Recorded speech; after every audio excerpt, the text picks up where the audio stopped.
अपने कब्रस्तानों को या ईदगाह को बचाने के लिए एहतजाज नहीं कर रहे। हम एहतजाज इसलिए कर रहे हैं कि जो सियासी ताकतें आज इस मुल्क पर हुक्मरान हैं वो हमको मिटाना चाहते हैं और हम उनको ये बताना चाह रहे हैं कि हम अपने आप को मिटने नहीं देंगे। इंशाअल्लाह ताला जमहूरी तरीके से तुम मिट जाओगे। हम उनको बताना चाह रहे हैं कि हम झुकने वाले नहीं हैं। हम अंग्रेजों की 200 साल की गुलामी को कबूल नहीं किए। तो हम तुम्हारे इख्तिदार में तुम जो बैठे हो और तुम ऐसे कानून बना रहे हो जो हमारे आईन और संविधान के फंडामेंटल राइट के खिलाफ है। मैंने पार्लियामेंट में उस कानून को फाड़ा तो सिर्फ अपने तौर पर नहीं फाड़ा बल्कि भारत के गयूर तमाम हिंदुस्तानियों की तरफ से उस कानून को फाड़ा जो हिंदू भी है, मुसलमान भी है, सिख भी है, ईसाई भी है, जो आज भी इस मुल्क की खूबसूरती को पहचानते हैं। भारत की खूबसूरती उसका इत्तेहाद है। भारत की खूबसूरती उसका भाईचारा है। भारत की खूबसूरती नरेंद्र मोदी नहीं है मेरे अजीज दोस्तों और बुजुर्गों। भारत की खूबसूरती उसका भाईचारा है। भारत की खूबसूरती उसकी मस्जिद भी है, मंदिर भी है, दरगाहें भी है, खानकाएं भी है। और जो लोग इस भाईचारगी को खत्म करना चाहते हैं वो भारत को कमजोर कर रहे हैं। तो हमारा एहतजाज इसलिए भी है कि वो लोग जो हमको सफ़े हस्ती से मिटाना चाहते हैं हम उनको पैगाम देना चाहते हैं कि हम मिटने वाले नहीं हैं। मैं बार बार कह चुका हूं जब तक हम दुनिया में जिंदा है कयामत नहीं आएगी। जिस दिन हम चले जाएंगे सूर फूका जाएगा, याद रखो। और अगर बीजेपी ये समझ रही है कि उन्होंने 2014 में इख्तिदार पर आए तो पहले ट्रिपल तलाक का ऐसा कानून बनाया जो मुस्लिम खवातीन के खिलाफ बनाया, फिर उसके बाद उन्होंने CAA का कानून मजहब की बुनियाद पर बनाया, फिर उसके बाद उन्होंने UAPA के कानून को गंदे तरीके से उसको और ताकतवर बना दिया, फिर उसके बाद उन्होंने मजहब तब्दीली का कानून अपनी बीजेपी जहां पर इख्तिदार में रियासत में बनाया, फिर अब वो यूनिफॉर्म सिविल कोड बनाने की बात कर रहे हैं। 11 साल से नरेंद्र मोदी सिर्फ मुसलमानों की मजहबी शनाख्त पर हमला कर रहे हैं। 11 साल से नरेंद्र मोदी सिर्फ मुसलमानों की मस्जिदों को छीनने की कोशिश कर रहे हैं। 11 साल से नरेंद्र मोदी मुस्लिम खवातीन को ताकतवर बनाने के बजाय उनके सरों से हिजाब को छीन रहे हैं। 11 साल से नरेंद्र मोदी बुलडोजरों के जरिए सबसे ज्यादा दलित और मुसलमानों के घरों को तोड़ दिया। अब यूनिफॉर्म सिविल कोड के नाम पर हमारी शरीयत को हमसे छीनना चाहते हैं। वो शरीयत जो शरीयत एप्लीकेशन एक्ट 1937 है, जब संविधान बन रहा था तो बाबा साहेब अंबेडकर ने कहा था कि शरीयत एप्लीकेशन एक्ट बरकरार रहेगा, मगर आज नरेंद्र मोदी ये समझते हैं कि मैं बाबा साहेब अंबेडकर से बड़ा दूरंदेश हूं। मिस्टर मोदी, आप अंबेडकर के पैर की धूल भी नहीं है, इस बात को याद रख लो आप मेरे अजीज दोस्तों और बुजुर्गों। और दूसरी बात यह, मैं आपसे कह रहा हूं कि अपने सफों में इत्तेहाद को मजबूत रखिए। ये लड़ाई जो आप और हम मिलकर अपने दीगर सेकुलर हिंदू भाइयों के साथ, सिख भाइयों के साथ लड़ रहे हैं, याद रखो बीजेपी संघ परिवार हमारे सफों से बाज मीर जाफर, मीर सादिक को खड़ा करेगी। इनसे एहतियात करो। मगर आज मालूम हुआ कि जाफर पाशा में कश्फो करामात भी है। मुझे अभी किसी ने व्हाट्सएप पर भी जाया कि जो इस वफ़की कानून की ताईद में आ रहे हैं, जो बड़ी बड़ी बातें करते हैं, ख्वाजा अजमेरी के आस्थाने से उनका ताल्लुक है, जाफर पाशा की तकरीर को लाइव बैठकर देख रहे थे। तो मालूम हुआ उनको भी बड़ा डर हो गया है कि अब हैदराबाद से एहतजाज बुलंद होगा। अरे जो तुम ख्वाजा अजमेरी के आस्थाने के जिम्मेदार हो ना, मैं पार्लियामेंट में इंशाअल्लाह ताला ख्वाजा एक्ट के तरमीम का एक बिल लाऊंगा और प्राइवेट मेंबर्स बिल लाकर कहूंगा कि तुम नहीं बनोगे, उसमें पसमानदा को किसी को बनाना पड़ेगा। तुम तायीद करोगे? मैं तो ला रहा हूं प्राइवेट मेंबर्स बिल, आइंदा सेशन में तुम देखना। अरे तुम लोग कितना गिर सकते हो, तुम कितना गिर सकते हो, कम से कम उस आस्ताने की निस्बत का तो लिहाज रख लो। तुम उस आस्ताने की निस्बत का तो लिहाज रख लो और इस बात को भी याद रख लो कि जब तुम और हम इस दुनिया से जाएंगे तो आरएसएस वाले अगर तुमको खंदे पर लेकर गए कब्रिस्तान में, तो फिर अंदर जाने के बाद जब फरिश्ते पूछेंगे कौन है तेरा रब, तो तुम क्या मोदी बोलोगे या अल्लाह बोलोगे? देख लो इस बात को। हम तो अल्लाह ही बोलने वाले हैं और बोलते रहेंगे। अल्लाह ही हमारी मदद करेगा और अल्लाह ही इनको शिकस्त देगा इंशाअल्लाह ताला। हम तौहीद परस्त हैं और हमको फख्र है इस बात का कि रब्बे कायनात जिस चीज का मालिक अल्लाह है, मोदी कह रहे हैं कि उसका मालिक अल्लाह नहीं रहेगा। अब मोदी आप खुद देखोगे अल्लाह कैसा बता देगा अपना जल्ले जलालहू, आप देखेंगे। आप इसको, इस कानून को तुमको वापिस लेना पड़ेगा। जिस तरह हमारे किसान भाइयों ने हमको रास्ता दिखाया, हम उसी रास्ते पर एहतजाज करेंगे। जब तक कानून वापिस नहीं होगा, भारत में पुरअमन एहतजाज होगा। आप तैयार हैं कि लंबी जमहूरी लड़ाई लड़ने के लिए, या फिर कोका कोला की तरह उड़ के फिर ठंडे तो नहीं बैठ जाएंगे? क्या आप तैयार हैं जमहूरी एहतजाजी लड़ाई लड़ने के लिए? अगर आप तैयार हैं तो आप अपने आप से वादा कर लीजिए कि जब तक ये काला कानून वापिस नहीं होगा हम एहतजाज करेंगे, हम पीछे नहीं हटेंगे, पुरअमन एहतजाज हमारा होगा। याद रखो मेरे अजीज दोस्तों और बुजुर्गों, हम अल्लाह जिस जमीन का, जिस जायदाद का मालिक है, उसकी हिफाजत के लिए आगे बढ़ रहे हैं। हम अल्लाह के घर की हिफाजत के लिए आगे बढ़ रहे हैं। हम औलिया अल्लाह के आस्थानों की हिफाजत के लिए आगे बढ़ रहे हैं। हम अपने ईदगाहों की हिफाजत के लिए आगे बढ़ रहे हैं। और याद रखो इंशाअल्लाह ताला अल्लाह हमारी इस कोशिशों को कबूल करेगा, अल्लाह हमारे इस ईसार को कबूल करेगा। हम जो कुछ भी कर रहे हैं एहतजाज होगा, उसमें हिस्सा लीजिए, उसको कामयाब करिए। यह कोई सियासी पार्टी का एहतजाज नहीं है, यह इलेक्शन के वोटों को बटोरने का एहतजाज नहीं है। जिस चीज का मालिक है उसकी हिफाजत करने के लिए एहतजाज हो रहा है। पूरे मुल्क में इंशाअल्लाह ताला जो मुस्लिम पर्सनल लॉ बोर्ड ने प्रोग्राम बनाया उसमें हिस्सा लीजिए।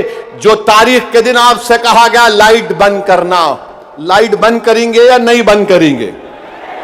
नहीं तो बोलेंगे अम्मा 10 मिनट सीरियल। अपने हिंदू भाइयों के साथ, अपने सिख भाइयों के साथ वो भी आज बड़े तकलीफ में है कि ऐसा कैसा कानून बीजेपी की हुकूमत ने बना। भाई हैं मेरे भाई, खुदारा उनके बारे में कोई गलतफहमी मत रखिए। मैं आपको बता रहा हूं नरेंद्र मोदी ने इस मुल्क को गुमराह किया। मैं और अब्दुल्ला साहब हम लोग पार्लियामेंट की कमेटी के मेंबर थे। Mr. Abdullah, I am saying to the people of Hyderabad and to the people of India that during the deliberations of the Joint Working Committee, the Bora community had come, Dawoodi Bora community had come to the committee along with King's Counsel, Mr. Salve, Harish Salve, and they had given a representation. You remember, they wanted exclusion from the Waqf Act. They had clearly said we have nothing to do with this bill. The Dawoodi Bora have clearly stated that in 1962 the Supreme Court has given them a definite definition of religious denomination. The Dawoodi Bora have said, if you remember, that they believe in the concept of Dail Mutlaq. And this Waqf bill goes contrary to that. It is part of their faith. मैंने ये कहा कि अपने दाऊदी बोरा भाइयों की ईमानदारी पर हरगिज हरगिज शक मत करो। नरेंद्र मोदी हमारे इत्तेहाद को कमजोर करना चाहते हैं। दाऊदी बोरा के लोग पार्लियामेंट की कमेटी के पास आए थे। लंदन से मायानाज वकील किंग काउंसिल जनाब हरीश साल्वे साहब को लाकर पार्लियामेंट की कमेटी के सामने कहा कि हम 2024 का कानून नहीं चाहिए, हमको वक्फ से अलहदा करो, क्योंकि दाऊदी बोरा जो शियाओं की ब्रांच है, उन्होंने कहा कि हमारे पास दाइल और मुतलक है। उनके जो रूहानी पेशा है मुफद्दल साहब, अल्लाह उनको सलामत रखे, वो उनकी मौजूदगी में कोई मुतवल्ली नहीं हो सकता। लिख कर दिया उन्होंने कि हमको इस वक्फ एक्ट से लेना देना नियम को निकाल दो। तो ये इनको बुलाया गया, मोदी ने बुलाया इनको, और नरेंद्र मोदी ने कितना गुमराहकुन बात की, बैठ के कहा कि मैंने 3 साल पहले ये बिल बना दिया, आप लोगों को नहीं मालूम होगा, मैंने भिजा दिया आपको, और कहा कि कॉमा फुल स्टॉप लिख दो। मोदी ये पैगाम दे रहे हैं भारत के सेकुलर हिंदू भाई बहनों को, सिखों को और मुसलमानों को, मैं तो नहीं लाया है बिल, ये तो ये लोग बोल के लाया मैं। आप समझ रहे हमारी बात को? और हम जब कमेटी में थे, हम मिनिस्ट्री ऑफ माइनॉरिटी अफेयर से पूछे कि कानून तुम क्यों लाए, क्या तुमने मुसलमानों से बातचीत की, क्या तुमने इस बिल के बारे में बात की? एक वर्ड नहीं बोल सके वो लोग। The committee when called the Ministry of Minority Affairs, they didn't have anything to say. Why did they bring this bill? You are witness to it. अब मोदी इन दाऊदी बोराओं को बदनाम करने के लिए, पूरे देश में एक पैगाम देने के लिए कि देखो मैं तो 3 साल पहले उनको बिल दिया था। मेरे भाई, ये साजिश है हमारे इत्तेहाद को कमजोर करने के लिए। मोदी जी, आप शतरंज की चाल खेल रहे हैं, हम भी जानते हैं शतरंज कैसा खेलना सियासत में। डॉक्यूमेंट्स है, आज मैं एक्स पर सोशल मीडिया पर डॉक्यूमेंट्स डाल दिया हूं। दाऊदी बोरा लोगों ने कमेटी को दिया, वो 1924 से कह रहे हैं कि हमको वक्फ कानून में मत रखो, क्योंकि हमारा जो जूरिस्प्रूडेंस है, हमारा जो फिक्र है, वो दाइल मुतलक के ऊपर है। तो आपसे अपील कर रहा हूं कि अपने दिमाग में 1% भी दाऊदी बोरा हमारे दीनी भाइयों के खिलाफ कोई शक मत करिए। वो तो नहीं चाह रहे थे, इनको तो पप्पा जी बुला के बोल दिए आपको वजह से करा मैं। अब चौथी बात यह है, बीजेपी वाले बोल रहे इसमें सब कुछ है, मुसलमानों का फायदा है, औरतों का फायदा है। आज से थोड़े दिन पहले हैदराबाद में फतेह दरवाजे पे एक चालाक आदमी था, लगता है उन्हें भी मोदी जी की शागिर्दी में निकला सो था। उन्हें क्या बोला, आप मेरे पास आओ, जिसके सर टकले हैं मैं दवा देता हूं, बाल उग जाते। लाइन लग गई वहां पे, लगा दवा लगा, बाल उगते। अब पब्लिक बेचारी, तो मोदी जी भी यही बोल रहे, दवा ले लो सब चीज ठीक हो जाती। इनकी दवा नहीं है, ये दवा मौत है। ये दवा नहीं दे रहे, मौत का पैगाम दे रहे। ये वक्फ को छीनने के लिए ला रहे हैं।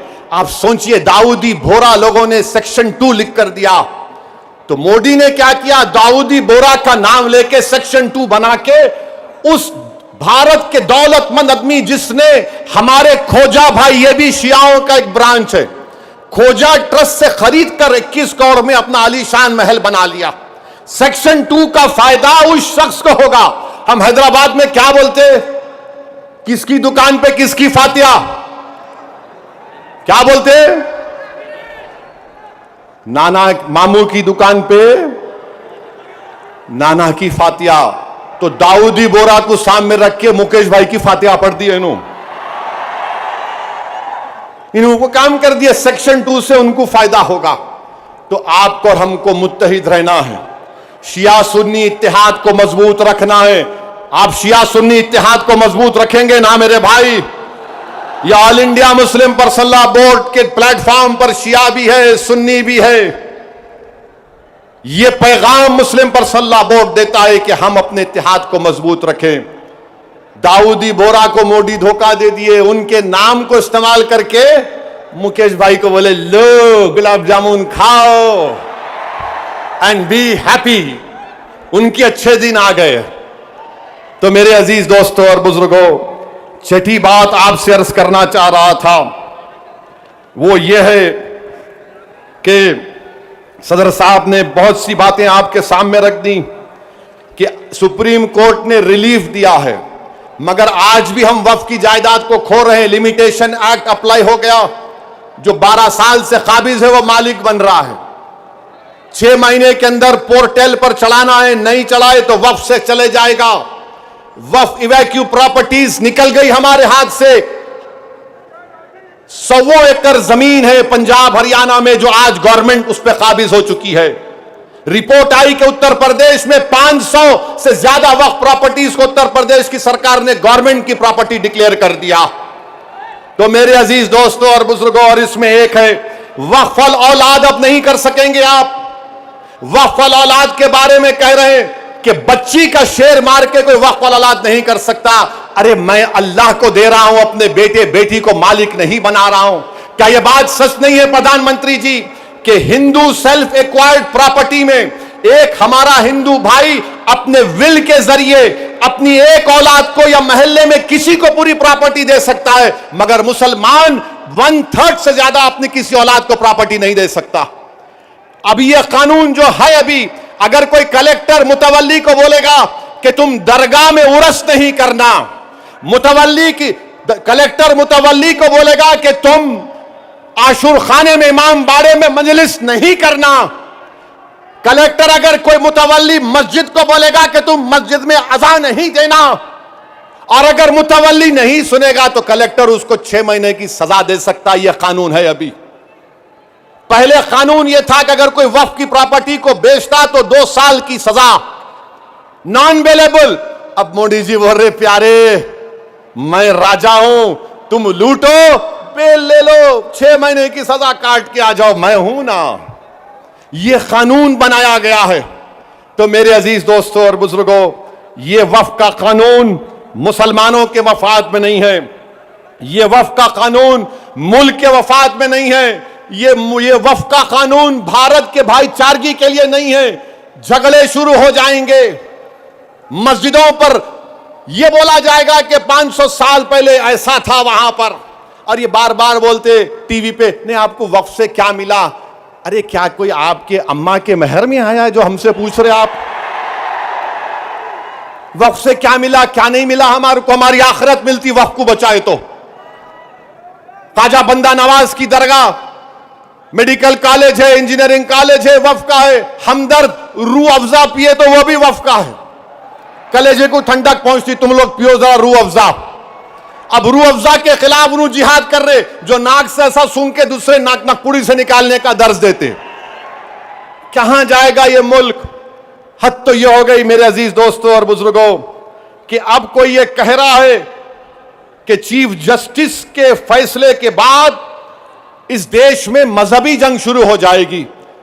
नरेंद्र मोदी जी, आप इख्तिदार पर हैं, आपकी पार्टी के लोग इस तरह की बात करेंगे? आप तो भारत के संविधान पर हल्फ लिए हैं कि इस देश में ये अंबेडकर का देश, ये मौलाना अबुल कलाम का देश, ये भगत सिंह का देश, अल्लामा फजल खैराबादी का देश, हुसैन अहमद मदनी का देश, महमूदुल हसन का देश, ये टीपू सुल्तान का देश। यहां बोल रहे मजहबी जंग शुरू हो जाएंगी। मोदी जी, बाबरी मस्जिद का फैसला हमारे खिलाफ आया तो क्या हमने ये जुमला कहा था कि मजहबी जंग शुरू हो जाएगी? हमने कहा था कि supreme court is supreme but infallible, but not infallible. Babri मस्जिद को तोड़ने वालों का क्रिमिनल केस का फैसला आया, किसी को सजा नहीं हुई। हमने कहा कि मजहबी जंग शुरू हो जाएगी। 5-5 साल से बच्चों की बेल नहीं रहे, उनकी मां बाप मर रहे हैं, मर गए हैं। हमने ये कहा कि मजहबी जंग शुरू हो जाएगी। CAA का कानून है, हियरिंग नहीं होती। क्या हमने कहा कि मजहबी जंग शुरू हो जाएगी? UAPA में डालकर हमको सड़ाया जाता है कि हमने जुमला कहा कि मजहबी जंग शुरू हो जाएगी। नरेंद्र मोदी जी, आपकी पार्टी के लोग कह रहे हैं कि रिलीजियस वॉर शुरू हो जाएंगी, मजहबी जंग शुरू हो जाएगी। किसको डरा रहे हैं ये लोग? अदलिया को डरा रहे हैं आप। इख्तिदार में रहकर अदलिया को डराएंगे आप। आपके हक में फैसला आया तो आपके मुंह में लड्डू फूटते हैं और आप रिलीजियस वॉर शुरू हो जाएंगी। यही फर्क है हम भारत के उन मुहिबान भारत में जिसमें हिंदू मुसलमान भी है, हम जब हमारी आप भी फैसला आता है हम उसको कबूल करते हैं। इसलिए कबूल करते हैं कि हम कॉन्स्टिट्यूशनल मोरालिटी को मानने वाले हैं, और ये संघ परिवार के लोग एंटी कॉन्स्टिट्यूशन के लोग हैं।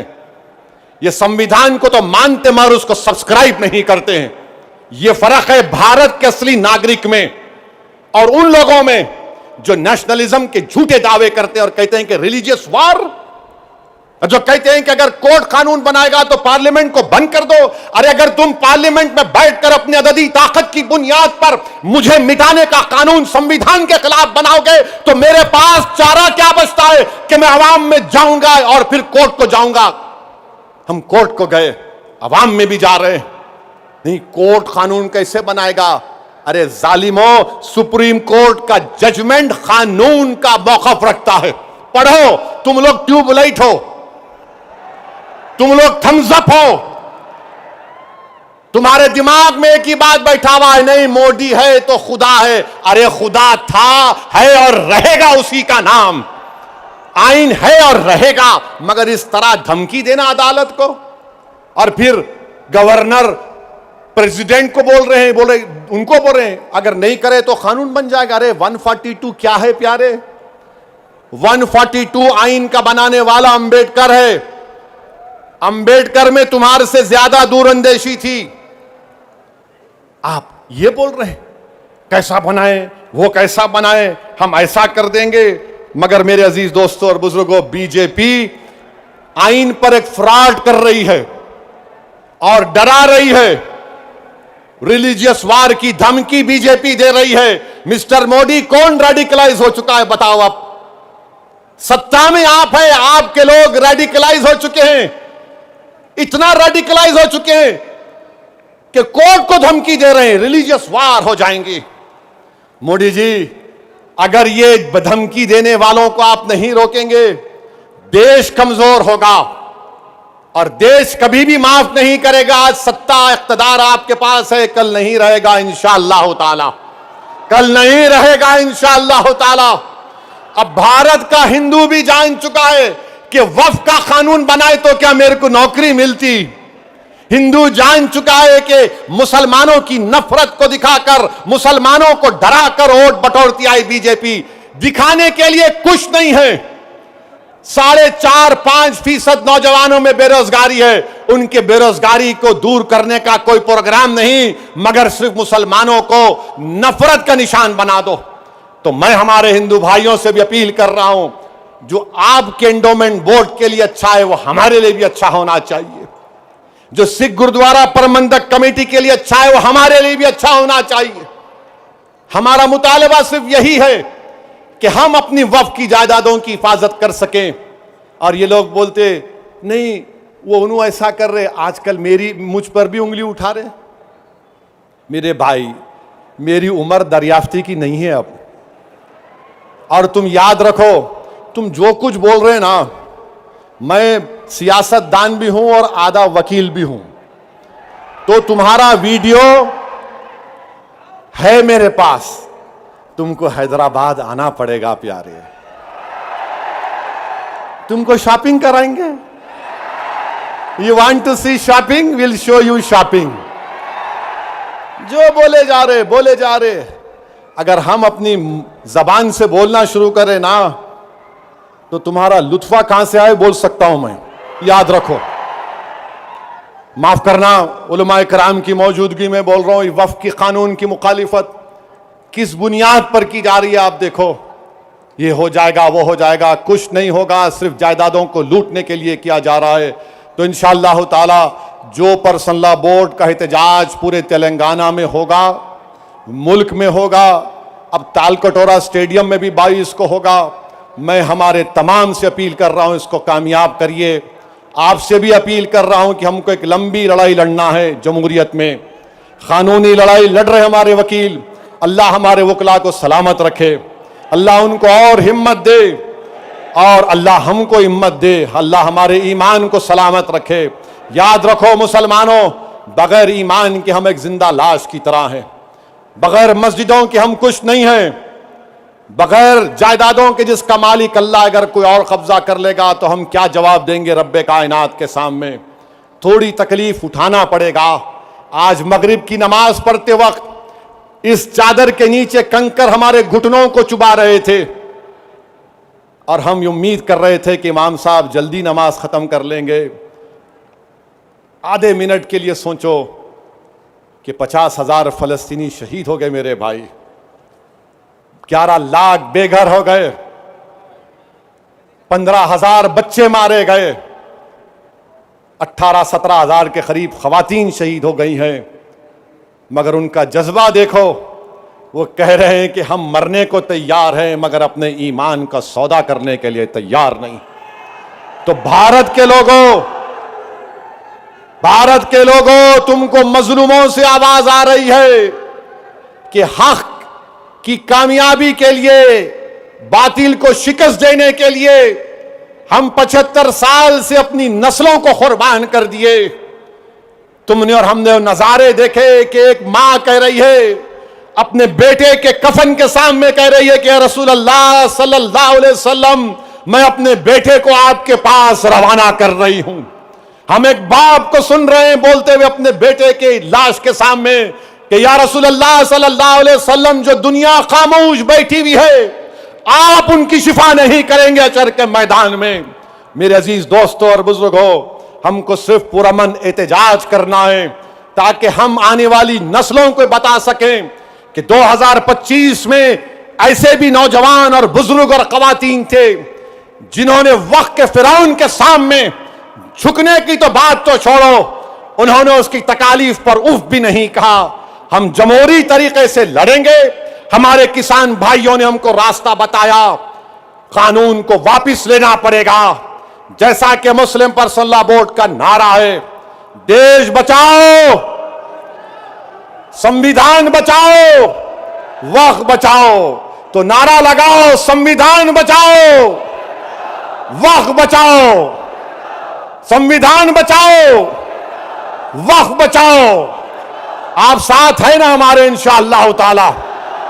याद रखो, तुम साथ भी नहीं है तो हम हुसैन का परचम लेकर करबला में उतर जाएंगे, क्योंकि अगर तुम साथ होगे तो यजीद को मालूम हो जाएगा कि ये हुसैन के गुलाम हैं, ये ताकत को देखकर झुकने वाले नहीं हैं। तो मेरे अजीज दोस्तों और बुजुर्गों, पुरअमन तरीके से अपने अपने घर को रवाना होइए, झंडे मत लहराइए। अब नारे लगाने का यहां पे वक्त खत्म हो चुका है। पुरअमन तरीके से अपने घरों को जाइए। बड़ी तादाद में हमारी माँ और बहनें भी आई हैं, मैं उनका शुक्रिया अदा करता हूं। नारे तकबीर, अस्सलाम वालेकुम व रहमतुल्लाहि व बरकातहू।